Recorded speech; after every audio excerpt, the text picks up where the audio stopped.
මේ පැත්තේ වැඩියෙන් තියෙන්නේ නේ. මේ පැත්තෙන් අරකින් ගන්නකො.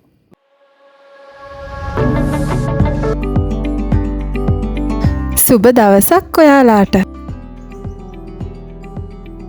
ඔයාලා ගොඩාක් අය ආසයි කියපු හින්දා අදත් රෝස මල් වලින්ම වීඩියෝ එක පටන් ගත්තා.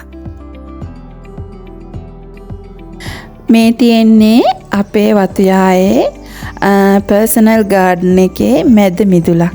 එතන තියෙන ග්‍රීන් හවුස් එක ඉස්සරහා තියෙන රෝස වැල තමයි මම අද ඔයගොල්ලන්ට පෙන්වන්න හදන්නේ.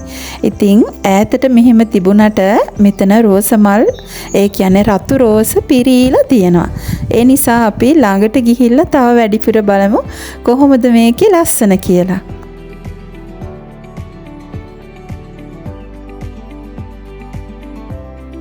මේ රෝස ගහ බිම ඉඳලා වහලේ ගාවට යනකම්ම මල් වලින් පිරීලා තියෙනවා. ඉතින් මම මේ වගේ මල් වීඩියෝ ගෙද්දි හරියට දුක් වෙනවා මගේ පියවි ඇසට පේන ලස්සන මගේ ෆෝන් එකෙන් පේන්නේ නැති නිසා.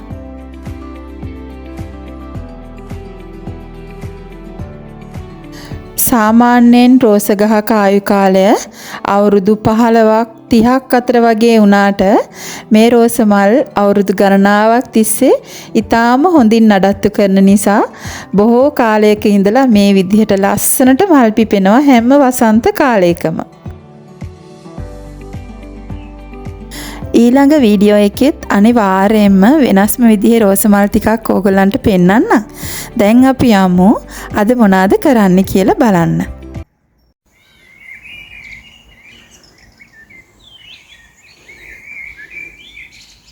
ඔය ඇහෙන්නේ අපේ කුරුළු යාළුවන්ගේ සද්දේ. ඔන්න අපි අද ආවේ එළවලු කොටුවට.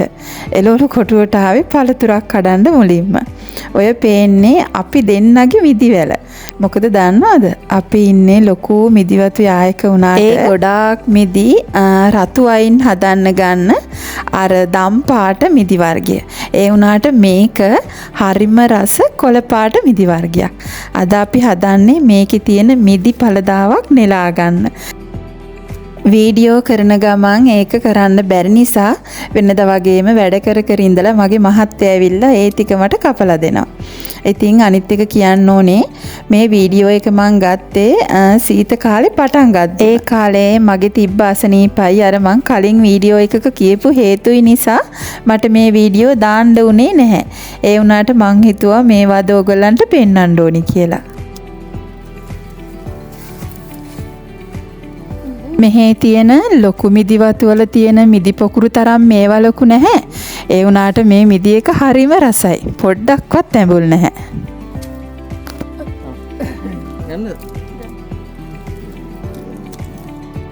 ගාඩන් එකේ වැඩ කරන අතරතුර මට මේ වගේ වෙලාවට උදව් ඕන වුණාපුහම හැමදාමත් මේ වගේ ඇවිල්ලා උදව් කරන හරීම හොඳ සහකාරයෙක් තමයි මට ඉන්නේ. එයා රැකියාව කරන අතරතුර අපි එළවලු කොටුව කරන කාලෙට මේ එළවලු කොටුව පස සකසන්නේ, පැල හිටවන්නේ, පැලවලට වතුර දාන්නේ, ඒ හැම දෙයක්ම කරන්නේ එයා. හැබැයි ගොඩාක් සතුටින්. මම ඉතින් ගොඩක් වෙලාවට කරන්නේ මේ වගේ ඇවිල්ලා පළදාව නෙලන එක තමයි.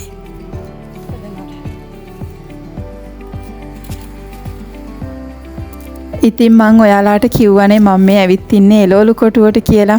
ඉතින් මං අර කිව්ව විදිහට මේ මම ටික කාලයකට කලින් කරපු වීඩියෝ එකක්. ඉතින් මේ කාලෙ වෙද්දි අපේ එළවලු කොටුවේ අස්වැනු අවසාන වේගන තමයි එන්නේ. ඒ කියන්නේ ශීත කාලෙට ඉතින් මෙහි එළවලු හිටවන්න බැහැනේ. ඒ නිසා අද අන්තිම වතාවට තමයි මං එළවලු කොටුවේ පළදාව නෙලන්නේ. ඊට පස්සේ මේ බිමේ තියෙන සේරම පැල ගලවලා මෙතන සම්පූර්ණයෙන්ම සුද්ධ කරනවා. ඉතින් ඊට කලින් අපේ අන්තිමට මොනවාද අපි කඩපු එළවලු කියලා තමයි මං අද ඕගොල්ලන්ට මීළඟට පෙන්වන්න හදන්නේ. ලස්සනයිද අපේ මිදි කූඩේ? ඔන්න ඊළඟට අපේ අන්තිම වට්ටක්ක ගෙඩිය තමයි මේ කඩන්න හදන්නේ. ඉතින් මේ පාර අපිට ලොකු වට්ටක් අස්වැන්නක් ලැබිලා අපි ගොඩක් අය එක්ක බෙදාගත්තා. මේක නම් ගොඩක් ලොකු ගෙඩියක් නෙවෙයි. ඒ වුණාට මේ වට්ටක්ක ගෙඩියත් හොඳට පැහුණු රස පිරුණු වට්ටක්ක ගෙඩියක්. ඉන්නකො මම මේක කැපුවම කොහොමද කියලා ඔයගොල්ලන්ට ඇතුළත් පෙන්නන්නම්. කලින් එළවලු කඩපු වීඩියෝ ගොඩාක් දාලා තියෙනවා. ඔයා මගේ channel එකට අලුත් කෙනෙක් නම් මගේ පරණ වීඩියෝ බලන්න. මීට මාස කීපයකට කලින් මම අස්වැනු නෙල්න වීඩියෝ කීපයක්ම දාලා තියෙනවා. දැන් අපි බලන්න යන්නේ මේ වගේ ප්ලාස්ටික් භාජනවල අපි අල හිටෙව්වා. ඉතින් මීට කලිනුත් අපි අස්වැන්න අරගෙන ගියා. දැන් මේ අන්තිම කොටස මේවල නම් අපි ලොකුවට ඇති කියලා හිතන්නේ නැහැ. සාමාන්‍යයෙන් එළවලු කොටුවේ මුල් කාලේ වගේ නෙමෙයි අවසන් වෙන කාලෙට අස්වැන්න ගොඩාක් අඩුවෙන් තමයි හැම්බෙන්නේ. මොකද සීත කාලෙට මේවල පළදාව ගොඩාක් අඩු වෙනවා. ඒ කියන්නේ පළදාව එන්නෙම නැති තරම්. ඒ නිසා තමයි අපි ඊට පස්සේ මේ ගස් ගලවලා අයින් කරන්නේ. මේ විදිහට අපි වගා කරලා නැවුම්ම කන අලවල රස කොච්චර වෙනස්ද කියලා දන්නේ ඒ විදිහට තමන්ගේ වගාවකින් මේ විදිහට අල ගලවගෙන කාපු අයම තමයි.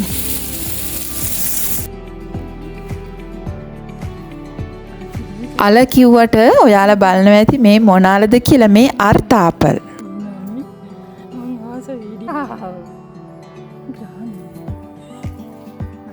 මෙතන ඉතින් මම පොඩි එකෙක් වගේ කෑ ගහනවා. මොකද මේ ඔය වගේ අල තියෙයි කියලා අපි විශ්වාස කරේ නැහැ. මොකද දැන් ගොඩක් කල් ගිහින්නේ.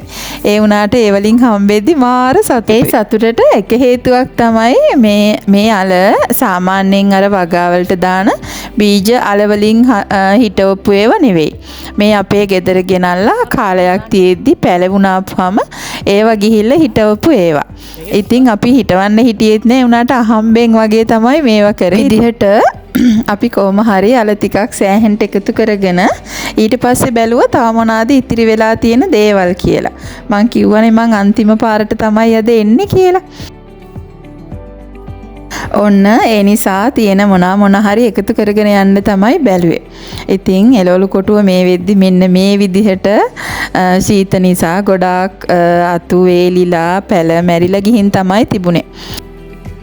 හැබැයි අන්තිම වෙනකනොත් අපේ අමුමිරිස් පැල ටික සරුවට හැදිලා පළදාවත් හොඳින් ලැබෙමින් තිබුණා. අවුමිරිස් නම් මම සැරින් සැරේ ඇවිල්ලා කඩාගෙන අපිට මුළු අවුරුද්දටම ඇති වෙන්න අමුමිරිස් ටිකක් ලෑස්ති කරලා තියාගන්න පුළුවන් වුණා. මේ බලන්න මම කඩද්දි මේ අත්ත කැඩුනා. ඒකෙත් අවුමිරිස් පිරීලා තිබිලා මම ඒ ටිකත් කඩාගත්තා. ඊට පස්සේ මම බැලුවා ඉතිරි වෙලා තියෙන චෙරි තක්කලි ගස් දෙක තුනේ ඒවා ටිකත් කඩා ගන්න ඕනි කියලා. අනිත් සේරම වෙලිලා ගියා. මේ තමා ඉතිරි වෙලා තිබ්බ චෙරි තක්කලි අන්තිම පළදාව. ඔයාලට මතක ඇතිනේ කලින් වීඩියෝ වල මම කිලෝ ගණන් කඩන් ගියා. මේ තමා අපේ අන්තිම කොටස. ඉතින් මේ විදියට මම අල වට්ටක්කා එතකොට බීට් අලයක් ඉතිරි වෙලා තිබ්බා. ලීක්ස් ටිකක් තිබ්බා. ඒ වගේම අමුමිරිස් තක්කලි මේ ටික සේරම එකතු කරගෙන ගෙදර ගෙනිච්චා. මම ඉතින් ඒවා ටිකක් සුද්ධ කරලා මේ විදිහට සමහර ඒවා සෝදගත්තා. එතකොට මට ඒවා ෆ්‍රිජ් එකේ දාලා තියාගන්න ලේසි නිසා. ඊට පස්සේ මං අන්තිම වතාවට ආයෙත් යන්න වුණා. මොකද ඉතිරි වෙලා තිබ්බ ලස්සන ගෝවා ගෙඩි දෙකක් තිබ්බා. මේ අපි ආයෙ ආවා. මම මේ පාර නම් ආයෙ මගේ පොඩි යාළුවෙක් එක්ක.